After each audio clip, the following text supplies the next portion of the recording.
Halo guys, makasih sudah mampir dan selamat datang di channel Nobar bareng Farah. Tempatnya review anime atau film yang seru, ahai. Kali ini kita akan melanjutkan maraton anime Kiseiju atau Parasite. Masih bercerita Shinichi dengan tangan kanannya yang udah jadi inang bagai alien. Jadi alien di sini akan mengendalikan otak manusia dan akan memakan manusia lain. Jadi kanibal gitulah.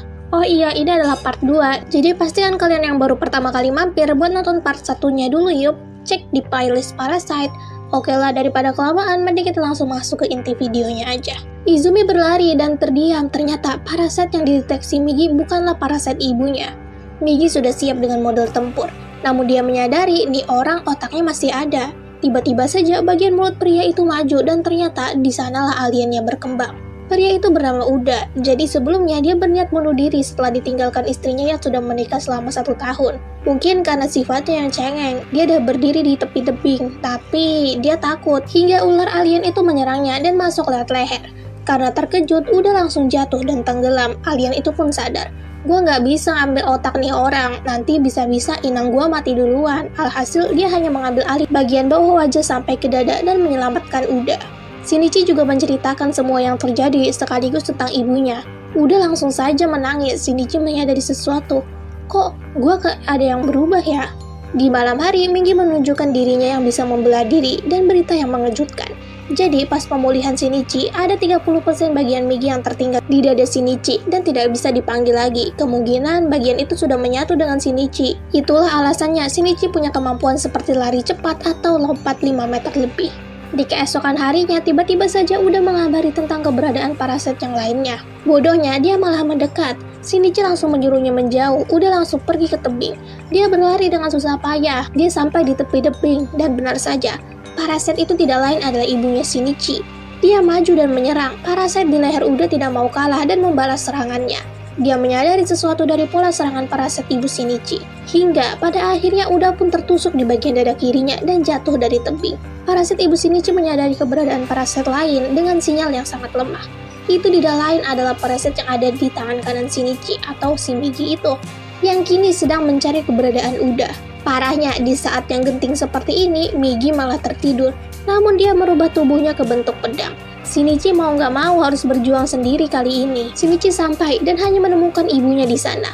Dia dengan mudah menghindari serangan ibunya. Shinichi maju menyabet perut ibunya. Dia ini harusnya memenggal kepala ibunya. Dengan begitu monster Parasite itu pasti akan mati. Namun jelas Shinichi ragu. Dia tidak bisa membunuh ibunya sendiri. Dan secara mengejutkan ibunya terpenggal. Ternyata itu adalah perbuatan Parasite di tubuh Uda. Uda berhasil naik ke tebing, jadi Parasite di tubuh Uda itu udah menyadari kalau Parasite ibunya Shinichi itu menyerang di bagian jantung. Jadi dengan segera memindahkan semua organ vital Uda ke tempat yang lain. Dia sengaja memenggal kepala ibunya Shinichi, karena dia udah tahu kalau Shinichi pasti tidak bisa melakukannya. Akhirnya, Shinichi pun berpamitan dengan Maki dan balik ke kota bersama ayahnya. Shinichi kembali ke sekolah, karena ini terus ngikutin Shinichi sampai buat Mitsuo kesal. Akhirnya Mitsuo ngajak Shinichi buat duel di tempat sepi. Gak seperti dulu yang cupu, Shinichi dengan mudahnya menghindar, menangkap tendangan dan melemparnya. Dia bersikap dingin, Murano datang dan dia jelas menyadari perubahan sifat Shinichi. Shinichi pulang dan menyadari ayahnya kini mabok-mabokan. Dia ternyata masih depresi atas kehilangan istrinya. Indra pendengaran Shinichi makin tajam. Dia berangkat sama Murano dan menemukan anjing yang sekarat. Tak bisa diselamatkan dan mati. Shinichi dengan mudahnya membuang anjing itu ke tong sampah. Ya tentu Murano marah dong. Kamu apa-apaan sih? Kamu jahat, Roma. Murano marah dan pergi dari sana. Shinichi bingung. Aku salah apa? Tidak, lebih tepatnya dia bingung jika dia sekarang tidak punya rasa empati lagi. Akibat itu Murano menghindari Shinichi di sekolah. Tiba-tiba saja Migi memperingatkan keberadaan Parasite di sekolah, namun Parasite itu tidak punya niat membunuh, sama seperti Tamiya Ryoko. Dan ternyata Parasite itu sendiri yang mendatangi Shinichi. Bentukannya seperti murid dan seumuran dengan Shinichi. Parahnya, dia ada di kelas 33. Kelas yang sama dengan Murano. Dia bernama Hideo. Lagi-lagi mereka berbicara setelah pelajaran olahraga. Hideo menjelaskan jika dia nggak ada niat membunuh. Dia di sini malah mencari cara supaya bisa hidup berdampingan dengan manusia. Jelas mana mungkin bisa dipercaya. Tiba-tiba saja Migi meminta pergi. Karena dia akan masuk ke masa tidurnya. Bisa gawat kalau Hideo tahu kelemahannya. Di jalan, lagi-lagi Kana mencari keberadaan Shinichi dengan gelombangnya. Dia merasakan gelombang itu, namun yang dia temui malah Hideo. Untungnya Shinichi datang dan membawa Kana bersamanya. Kana dengan pede menjelaskan jika dia bisa merasakan keberadaan Shinichi loh. Ini pasti yang dinamakan benang merah takdir.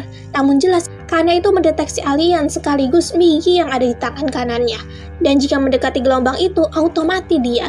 Namun di sini, Kana malah angel. Orang aku cuma rasain kamu kok. Dan ternyata ayah Shinichi kembali membeberkan kembali kejadiannya kepada pihak polisi dan menggambarkan bagaimana wujud alien pembunuh dalam badan manusia itu.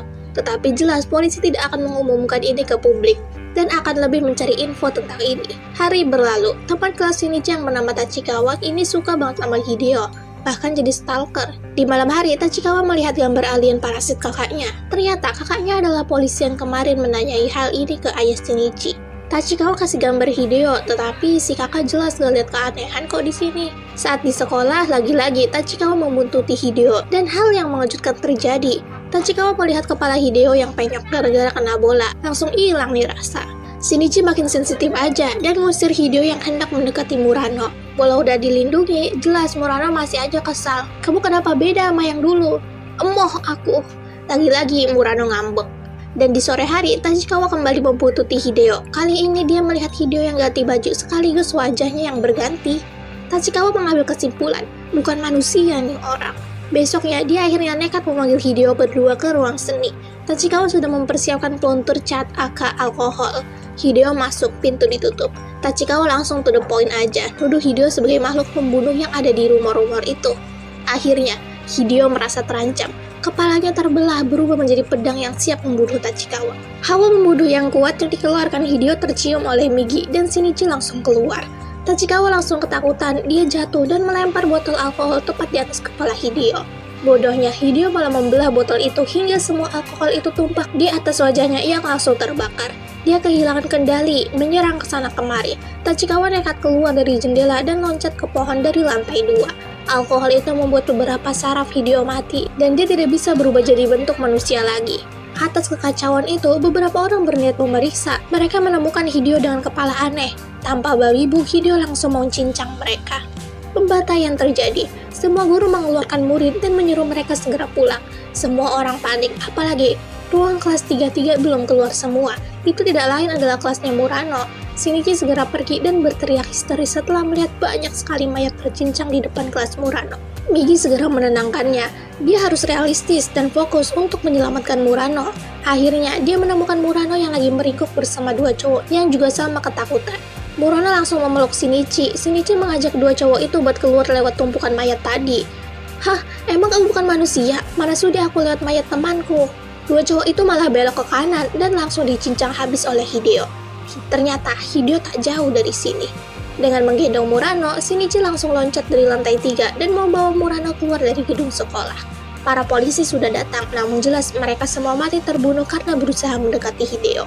Hideo sudah mendapatkan beberapa tembakan, namun jelas selama jantungnya belum hancur atau terpenggal, dia tidak akan mati. Shinichi mengambil inisiatif. Dia menjaga jarak 300 meter dan naik ke atas gedung. Dengan jarak ini, Hideo tidak akan bisa mendeteksinya. Shinichi memegang batu. Dengan tambahan kekuatan dari Migi, dia melempar batu itu tepat ke arah jantung Hideo yang baru saja keluar ke atap sekolah. Hideo mati dan langsung diurus polisi. Atas kejadian tadi, tentu saja polisi tidak akan diam. Setelah mengotopsi jasad Hideo, mereka mendapatkan kesimpulan cara membedakan parasit alien dan orang biasa. Tarik aja rambutnya, karena kalau parasit, rambutnya itu termasuk otot-otot yang bisa berubah bentuk, dan jika ditarik, akan menggeliat sebelum mati. Akhirnya, karena diselamatkan kemarin, Murano jadi nggak ngambek lagi sama Shinichi. Pemerintah memberikan arahan baru untuk masyarakat untuk menyapa dengan menarik rambut. Jelas, mereka belum membeberkan hal tentang parasit demi menghindari kepanikan massal. Kemudian, di sebuah padang bunga yang aneh, Kana kini dikejar-kejar sama alien berbentuk absurd. Kemudian, dia ketakutan hingga kesatria Shinichi datang dan menyelamatkannya. Yap, itu cuma mimpi. Kana lagi-lagi ngedatengin sekolah Shinichi. Dia masih aja angel, bilang kemampuannya itu cuma bisa mendeteksi Shinichi. Dan aku bilang, ini adalah takdir, mas. Akibat saran sapaan baru dari pemerintah, ternyata membuat para alien itu takut. Mereka pun mendatangi gedung yang penuh dengan Yakuza, seorang diri dan membantai semua orang di sana. Ditembak, dibacok, dia terus menghindar. Jadi serangan ini cuma buat mengetes bagaimana dia kalau melawan pasukan bersenjata. Dia keluar dengan santuy melewati orang-orang yang mungkin akan melaporkannya. Ah, bodo amat, tinggal ganti inang baru aja. Hari itu Shinichi pergi ngedate sama Murano, dan pulangnya sebelum berpisah di gang, mereka berdua berkiss. Waduh, ternyata Kana ada di sana dan melihat mereka berdua. Kana sudah tentu sakit hati, dia meminta ketemuan sama Shinichi di depan stasiun besok. Shinichi udah sampai, namun tiba-tiba saja Migi memperingatkan keberadaan alien parasit. Bukan 1, melainkan 8. Kok bisa mereka berkumpul bersama? Shinichi segera mendekat, dan di dalam kerumunan ternyata para alien itu kini mencalonkan diri sebagai wali kota. What? Saat itu juga Shinichi dikejutkan dengan kedatangan Kana. Kok kamu bisa ada di sini? Kan udah aku bilang, aku bisa merasakan keberadaanmu, Beb, kata Kana. Lalu, apa tujuan alien itu menjadi pemimpin politik? Mungkin karena keinginannya untuk mencari ilmu atau untuk perlindungan dan pasokan makanan. Maksudnya kalau para alien itu orang penting, maka akan sulit buat ditangkap. Shinichi datang ke daerah sana lagi buat menyelidiki dan ketemu sama Kana. Lagi-lagi Shinichi menyuruh Kana buat jangan asal ngikutin gelombang itu. Tetapi tetap aja Kana ini tetap angel-angelan. Nah, Migi ini udah mulai nyadar. Kamu ada niat apa ke Kana? Awas aja lo sampai ngebeberin gua ke orang lain.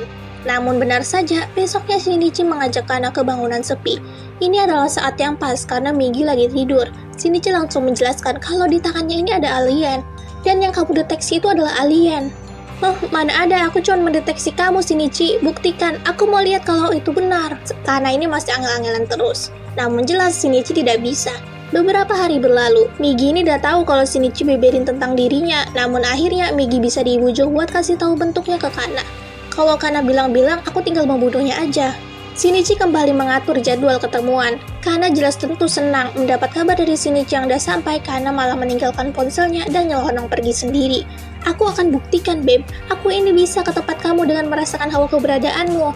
Kana masuk ke bangunan tempat ketemuan kemarin. Dan yang dia temukan di sana bukanlah Shinichi, tetapi makhluk alien parasit yang lagi mukbang manusia. Shinichi juga merasakan itu dan langsung bergegas pergi. Dia sampai dan menemukan Kana, namun sayangnya tepat di jantungnya karena ditusuk dari belakang. Shinichi langsung marah, meninju alien itu dan mencabut jantungnya. Kana kehilangan banyak darah, Shinichi mengangkatnya. Walau mau meninggoy, Kana kini senang. Ini kayak mimpi gue yang diselamatin sama lu. Kana langsung dimakamkan. Shinichi juga datang ke sana dan berkabung. Dia tidak merasakan sedih ataupun menangis. Dia didatangi Mitsuo yang marah-marah dan memukulinya karena kematian Kana. Kamu bukan manusia. Kamu yang biarin Kana mati. Shinichi membalas pukulan itu hingga Mitsuo mimisan banyak. Shinichi marah dan kecewa sama dirinya sendiri, membenturkan kepalanya ke pohon. Waduh, apakah Shinichi sudah benar-benar tercampur dengan Migi hingga dia kehilangan sifat manusianya? Lalu apa yang akan dilakukan para alien yang sudah masuk ke pemerintahan? Jawabannya ada di part 3 nanti. Cek di playlist Parasit Cube. Oke lah guys, makasih udah mampir dan nonton sampai akhir. Jangan lupa kasih subscribe dan share juga yuk. Sampai jumpa di video yang lainnya. Bye-bye.